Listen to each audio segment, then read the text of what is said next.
Today, I'm going to show you ladies a move that is really amazing for helping to activate your pelvic floor as well as strengthen your pelvic floor. So regardless of where you are with your pelvic floor connection, your pelvic floor health, this can be a really good move that I encourage you all to try. So I do have my ball here that I will use. You could also use a pillow. We kind of play around with this. So this is where I like to teach you ladies, I'm going to show you this move, but I also really want you to tune into your body because you might find a variation of what I teach you today that works really well for you. And that is what I want you to really tune in, is listening to your body, what is really working for your body, and let's do more of that, okay? So I have my chair here. You could use it with a chair, a couch, a bench, something like that, just so it gives us a little bit more range of motion to move with. So we're gonna get a little bit of light conversion on our pelvic floor, which can feel really good.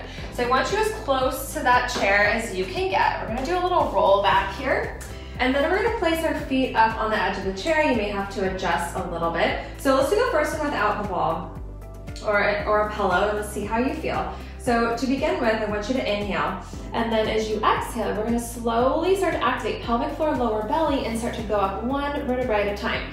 So as you do this, I don't want you going very high. I want you to start to think, okay, I've got gravity, thinking about gently drawing my pelvic floor connection together. All my organs are coming back inward towards my, abdominals, right? And then as we roll down, we want to think about using our deep core in the front of our core, our abs, to slowly help control us as we roll down one vertebrae at a time. Okay, so deep inhale here.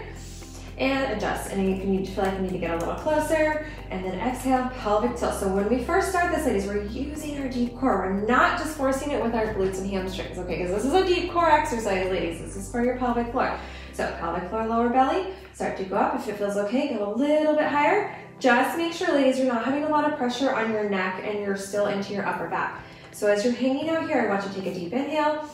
Exhale, visualize that diamond that is your pelvic floor, lightly drawing together and then inward, and just holding that, and then inhale to hold a little more, exhale, nice and slow, articulate, rolling down one vertebrae at a time.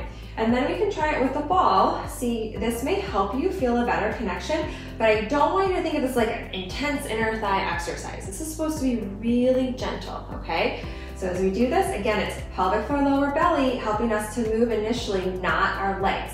So it's exhale, pelvic floor, lower belly, start to articulate, pulling up, feeling the front of your core starting to work, and then just lightly holding that ball. That may help you to feel a little bit more activation at the base of your pelvis, your pelvic floor. You can hold here. If you want, you can even do some little pulses, lowering.